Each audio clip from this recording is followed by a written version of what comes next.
Hi hello welcome back to my channel. ഇന്നത്തെ ഒരു സ്റ്റോറിയിലേക്ക് എല്ലാവർക്കും സ്വാഗതം. അങ്ങനെ നയന അടുക്കളയിൽ നിന്ന് പാചകം ചെയ്തുകൊണ്ടിരിക്കുകയാണ്. അയ്യപ്പന്മാർക്ക് വേണ്ടി പ്രത്യേകമായിട്ടുള്ള ഫുഡൊക്കെ പ്രിപ്പയർ ചെയ്യുന്നുണ്ട്. അങ്ങനെ എല്ലാവരും ഡൈനിങ് ടേബിളിന് മുമ്പിൽ ഇരിക്കുന്നുണ്ട്. നയന എല്ലാവർക്കും വിളമ്പാണ്. ഈ സമയത്ത് അജയൻ ജാനകിയോട് പറയുന്നുണ്ട്, ജാനകി കുറച്ച് വിളമ്പ് എന്ന് പറയുമ്പോഴേക്കും വിളമ്പലുകാരി ഇവിടെ നിൽപ്പുണ്ടല്ലോ, എന്നെ കൊണ്ടങ്ങ് വയ്യ, അവള് വിളമ്പിക്കോളും എന്ന് പറയാണ്. അപ്പോഴേക്കും അവിടുന്ന് രേവതി മനാമികയും പറയാണ്, നിങ്ങളെ പ്രത്യേകിച്ച് കഴിക്കാണ്ട് നിൽക്കണ്ട, ഞങ്ങളുടെയൊക്കെ വയറ് കേടാക്കിയത് ഇതാ ഇവളോ എന്ന് പറയുമ്പോഴേക്കും ജയൻ പറയുന്നുണ്ട്, ഞങ്ങളോ പായസം കുടിച്ചാ ഞങ്ങൾക്കൊന്നും ഒരു കുഴപ്പമില്ലല്ലോ, പിന്നെ നിങ്ങൾക്ക് മാത്രം എന്താ പ്രശ്നം വരാൻ കാരണം? ജാനകി പറയാണ്, ഇവള് മനഃപൂർവ്വം ചെയ്തതാ എല്ലാം എന്നൊക്കെ പറയാണ്. അങ്ങനെ പായസമൊക്കെ കുടിച്ച് ഫുഡൊക്കെ കഴിക്കുമ്പോൾ അജയൻ പറയുന്നുണ്ട്, പണ്ട് ഇതുപോലെ ഫുഡ് ഉണ്ടാക്കായിരുന്നു എൻ്റെ അമ്മ, അതിനേക്കാട്ടിലും മെച്ചമാണെന്നേ പറയാനുള്ളൂ, അത്രയ്ക്കും ടേസ്റ്റ് ആയിട്ടുണ്ട്, ആ ഒരു ഓർമ്മയൊക്കെ വരിക എന്ന് ജയനും അജയനും പറയുമ്പോഴേക്കും അഭി പറയാണ്, ഇത് മുത്തശ്ശി കേൾക്കണമെന്ന് പറയുമ്പോഴേക്കും അജയൻ പറയുന്നുണ്ട്, ആര് കേട്ടാലും കുഴപ്പമില്ല, അമ്മ തന്നെയാ എപ്പോഴും നയനെ പുകഴ്ത്താറുള്ളത്, അമ്മയ്ക്ക് ഒരു കുഴപ്പമില്ല, നല്ലതാണെന്നേ അമ്മ പറയുള്ളൂ എന്ന് പറയാണ്. ജാനകി പറയാണ്, ഇങ്ങനെ ഓരോന്നുണ്ടാക്കി കൊടുത്താണല്ലോ ഇവിടെ എല്ലാവരും മയക്കുന്നേ, എല്ലാവരും കയ്യിലിട്ട് അമ്മാനാടാണല്ലോ എന്നൊക്കെ പറയുന്നുണ്ട്. അപ്പോഴേക്കും അവള് നയനെ പറയാണ്, ഇനി അവിടുന്ന് ശരിയാവത്തില്ല അച്ഛാ, മനസ്സിനും അമ്പലങ്ങളിലും മാത്രമല്ല കഴിക്കുന്ന ഭക്ഷണത്തിലും ദൈവമുണ്ടെന്ന് വിശ്വസിക്കുന്നവളാണ് ഞാൻ. അങ്ങനെയുള്ളപ്പോൾ ഞാൻ അങ്ങനെയൊന്നും ഭക്ഷണത്തിൽ ചെയ്യില്ല, പ്രാർത്ഥിച്ചിട്ട് മാത്രമേ ഞാൻ ഭക്ഷണം ഉണ്ടാക്കാറുള്ളൂ, അതും അയ്യപ്പന്മാർക്കുള്ള ഭക്ഷണം ഞാൻ ഒരിക്കലൊന്നും ചെയ്യാറില്ല എന്ന് പറഞ്ഞിട്ട് അവൾ അകത്തേക്ക് പോവാണ്. ജയൻ പറയുന്നുണ്ട്, അവൾ പറഞ്ഞത് കേട്ടല്ലോ, വ്രതശുദ്ധിയോടുകൂടി മാത്രമേ ആ കുട്ടി എപ്പോഴും അടുക്കളയിൽ കയറാറുള്ളൂ, എനിക്കതറിയാം, ഇനി അതിനെക്കുറിച്ച് കൂടുതലൊന്നും ആരും പറയണ്ട എന്ന് പറയാണ്. ജാനകി ഞാൻ വിളമ്പിത്തരാന്ന് പറയുമ്പം അജയൻ പറയാണ്, ഇത്ര നേരം വിളമ്പില്ലല്ലോ, ഇനി എൻ്റെ ആവശ്യമില്ലെന്ന് പറഞ്ഞിട്ട് അജയൻ അവളോട് പോകാൻ പറയുന്നുണ്ട് കേട്ടോ. ശേഷം കാണിക്കുന്നത് നയന ഇങ്ങനെ സ്റ്റെയർ കൂടെ കയറി വരുമ്പോഴേക്കും കുറച്ച് സാരിയൊക്കെ ആയിട്ട് ദേവിയാനി താഴേക്ക് ഇറങ്ങി വരികയാണ്.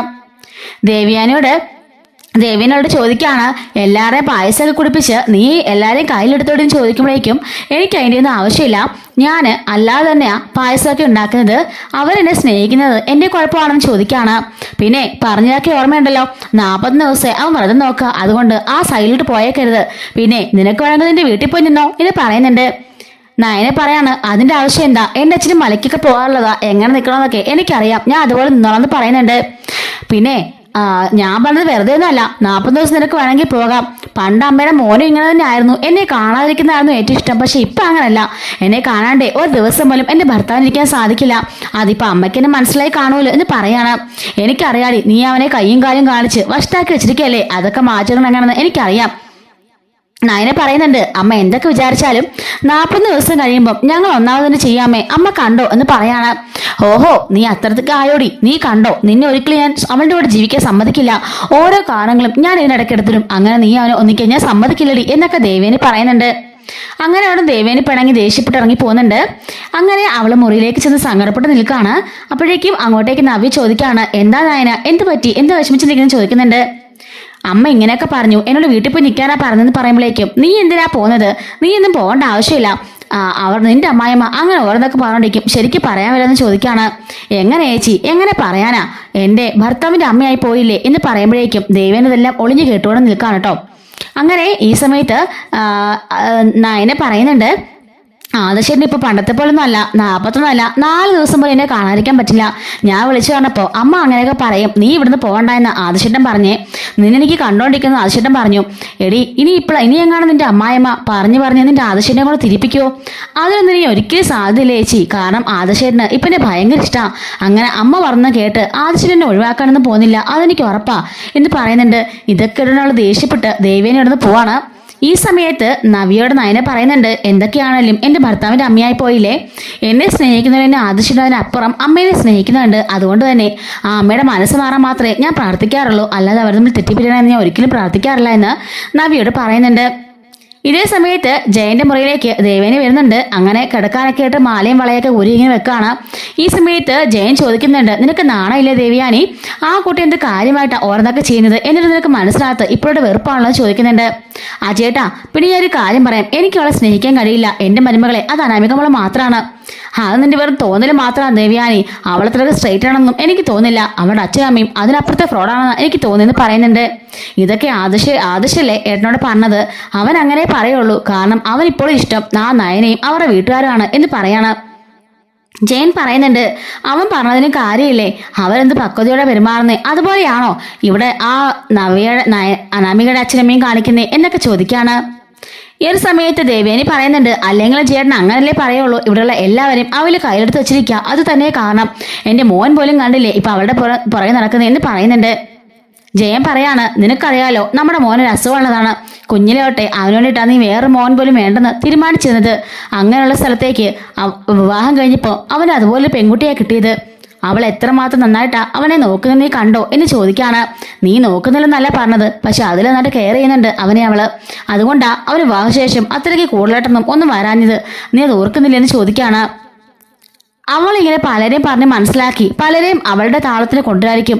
അങ്ങനെ എൻ്റെ മോനെ കെയർ ചെയ്തിട്ടാണല്ലോ അവളിപ്പം അവനെ ഇപ്പം അവള് വശത്താക്കി എന്നൊക്കെ ചോദിക്കാണ്. അങ്ങനെയൊന്നും പറയണ്ട ദേവയാനി, അവനെ നല്ല മനസ്സോടെ തന്നെയാ അവളെ സ്നേഹിക്കുന്നേ എന്നൊക്കെ പറയുന്നുണ്ട്. നീ ഇങ്ങനെ ഓരോന്ന് കാണിക്കുന്നേ ശരിയല്ല, നിനക്കൊരു ഗ്ലാസ് പാലൊക്കെ കുടിക്കാൻ വരായിരുന്നോ, നിന്റെ ക്ഷീണം തളർച്ചയൊക്കെ മാറട്ടെ. നീയെ മനസ്സിൽ കുശുമ്പ് വെച്ചിട്ട് മാലിടാൻ പറഞ്ഞോണ്ടാ അങ്ങനെയൊക്കെ സംഭവിച്ചത്. അതൊന്നും അല്ല, അവളെ മനഃപൂർവ്വം പോലെ കലക്കി തന്നതായിരിക്കും. ഇന്ന് തന്നെ കണ്ടില്ലേ അനാമികയുടെയൊക്കെ അവസ്ഥ. അതിൽ പറഞ്ഞ എന്തെങ്കിലും ന്യായമുണ്ടോ? അനാമികയ്ക്കും അമ്മയ്ക്കും അച്ഛനും മാത്രമായിട്ട് അങ്ങനെയൊക്കെ സംഭവിക്കുന്നത്? വിളമ്പി കുടിച്ചതും അവർ തന്നെയല്ലേ? അതേ ഭാഗത്തു നിന്ന് തന്നെയാണ് നയനമോള് ബാക്കിയുള്ളവർക്ക് വിളമ്പിയത്. അവർക്കൊന്നും കുഴപ്പമില്ലല്ലോ, മനസ്സിൽ ദുഷ്ടതയുള്ളവർക്ക് അങ്ങനെയൊക്കെ തോന്നുന്നേ എന്നൊക്കെ ജയൻ പറയുന്നുണ്ട്. ശേഷം കാണിക്കുന്നത് അബിയോട് ഇരിക്കായിരിക്കും. ഈ സമയത്ത് അങ്ങോട്ടേക്ക് ജലജ പോയിട്ട് പറയുന്നുണ്ട്, നീ എങ്ങനെ ഇരുന്നോ, നീ ഇത്രയും നാളായിട്ട് ഒന്ന് വ്രതശുദ്ധിയോടെ ഭക്തിയോടെ എന്തെങ്കിലും മലയ്ക്ക് പോയിട്ടുണ്ടോ, അതൊക്കെ നിന്റെ ജീവിതത്തിലെ കുഴപ്പം എന്ന് പറയാണ്. അബി പറയുന്നുണ്ട്, എന്റെ പൊന്നമ്മേ, 40 ദിവസം വ്രതം നോക്കാൻ എന്നെ കൊണ്ട് പറ്റില്ല, 4 ദിവസം പോലും നോക്കാൻ എന്നെ കൊണ്ട് പറ്റില്ല. സാധാരണ ഇന്ന് മാലയിട്ട് നാളെ പോവാ എന്റെ ശീലം, ഇങ്ങനെയൊന്നും പോവാറ് പോലും ഇല്ല. ഇതിപ്പോ എനിക്ക് കിട്ടിയൊരു പണിയായി പോയാലും തോന്നുന്നുണ്ട്. അപ്പോഴേക്കും ജലജ പറയാണ്, എടാ അവൾ എങ്ങനെയെങ്കിലും നിന്റെ ജീവിതത്തിൽ ഒഴിഞ്ഞു പോണേന്ന് പ്രാർത്ഥിച്ചുകൊണ്ട് നീ 40 ദിവസം നോമ്പ് നോക്ക്. അങ്ങനെയാകുമ്പോൾ അവൾ ഈ ജീവിതത്തിൽ ഒഴിഞ്ഞു പോകും. അങ്ങനെ പോവാണെന്നുണ്ടെങ്കിൽ 41 401 ദിവസവും ഞാൻ വ്രതം നോക്കുമെന്ന് പറയാണ് അബി. പിന്നെ അവളുണ്ടല്ലോ ആ നയന, അവള് ദൈവങ്ങളെ അടക്കി പിടിച്ചിരിക്കുകയല്ലേ, പിന്നെ എന്തെങ്കിലും നമ്മുടെ വഴിക്ക് നടക്കുമോ? എടാ ദൈവങ്ങൾക്ക് അവളെ ഇവളൊന്നും ഇല്ല, ആര് കൂടുതൽ പ്രാർത്ഥിക്കുന്നോ അവരുടെ കാര്യങ്ങൾ ദൈവം നടത്തി കൊടുക്കും, അത്രേ ഉള്ളൂ എന്ന് ജലജ പറയുന്നുണ്ട്. പിന്നീട് അനാമികയും അവളുടെ അമ്മയും കൂടെ സംസാരിച്ചുകൊണ്ട് നിൽക്കാണ്. അവരിങ്ങനെ പറയാണ്, അവളുടെ വയറ്റിലുള്ള കുഞ്ഞിനെ ആദ്യം കളയണം, നമ്മുടെ വയറ് കേടാക്കാൻ അവൾ ശ്രമിച്ചതല്ലേ, അങ്ങനെയുള്ളപ്പോൾ അവളുടെ വയറ്റിലെ ആ കുഞ്ഞിനെ അവൾക്കിനി ആവശ്യമില്ല എന്ന് പറയുന്നുണ്ട്. അനാമിക പറയാണ്, അവളുടെ വീട്ടുകാർക്ക് മാത്രമേ ആ കുഞ്ഞിനെ ഇഷ്ടമുള്ളൂ, സ്വന്തം കെട്ടിയവന് പോലും അവന്റെ കുഞ്ഞാണെന്ന് വിശ്വസിക്കുന്നില്ല. അങ്ങനെയുള്ള കുഞ്ഞിനെ ഇനി ആവശ്യമില്ലല്ലേ എന്ന് ചോദിക്കുമ്പോൾ അവള് പറയാണ്, അതേ മോളെ, ഇനി അവൾക്ക് ആ കുഞ്ഞിന്റെ ആവശ്യമില്ല, വിഷം ചേർത്ത് ആ കുഞ്ഞിനെ ഇല്ലാതാക്കണം എന്നൊക്കെ ഇങ്ങനെ രണ്ടുപേരും പറയുന്നുണ്ട് കേട്ടോ. അപ്പൊ ഇതോടെ ഒളിഞ്ഞൊന്ന് ജലജ കേക്കാണ്. എന്തായാലും അമ്മയുടെ മോനെ പ്ലാനിങ് കൊള്ളാം, എന്റെ കാര്യം എന്തായാലും എളുപ്പമാവുമല്ലോ എന്ന് ആലോചിക്കുന്നുണ്ട്. ജലജ കണ്ട പെട്ടെന്ന് ഞെട്ടി നിൽക്കുകയാണ് അവർ രണ്ടുപേരും. അവള് കേട്ടോന്ന് ഓർത്ത് നിൽക്കുമ്പോഴേക്കും അങ്ങോട്ടേക്ക് ജലജ എന്നിട്ട് പറയുന്നുണ്ട്, നിങ്ങൾ പറഞ്ഞതന്നെ ശരി, അവൾ ഇനി ജീവനോടിരിക്കാൻ പാടില്ല, നിങ്ങളുടെ വയറ് കേടാക്കി അവളെ നിങ്ങൾ വെറുതെ വിടാൻ പാടില്ല, എങ്ങനെയെങ്കിലും അവളുടെ വയറ്റിലെ കുഞ്ഞിനെ ഇല്ലാതാക്കണമെന്ന് പറഞ്ഞ് ജലജ അവിടെ നിന്ന് പോകുന്നുണ്ട്.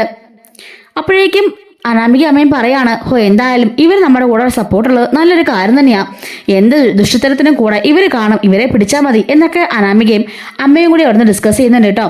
ശേഷം കാണിക്കുന്നത് ആദർശ മുറിയിലേക്ക് വന്നിരിക്കുന്നുണ്ട്. അവനാണെങ്കിൽ ഉറക്കം വരാതെ നയനെ വിളിക്കാണ്. നയനെ പറയുന്നുണ്ട്, എന്താ അയ്യപ്പ രാത്രി വിളിച്ചെന്ന് ചോദിക്കുമ്പം, അല്ല നീ ഇല്ലാഞ്ഞിട്ട് എനിക്കൊരു സമാധാനം ഇല്ല, അതുകൊണ്ടാണ് വിളിച്ചെന്ന് പറയാണ്. എന്തായാലും അമ്മയുടെ പ്ലാനിങ് ആണല്ലോ 40 ദിവസം മാറിക്കിടക്കാന്, അതുകൊണ്ട് അയ്യപ്പൻ അവിടെ മര്യാദയ്ക്ക് ഇരുന്നോ, നീ ഇവിടെ ഒന്നെങ്ങാനും കിടക്കാൻ പറയുമ്പം, ഇല്ല ഞാൻ വരുന്നില്ല, രാത്രി അമ്മയുടെ ഭാഗത്തേക്ക് പോലും പോകലെന്നാ ആദർശന്റെ അമ്മയുടെ ഓർഡർ, അത് തെറ്റിക്കാൻ ഞാനില്ല എന്ന് പറഞ്ഞിട്ട് നയനെ ചിരിക്കുന്നുണ്ട് കേട്ടോ.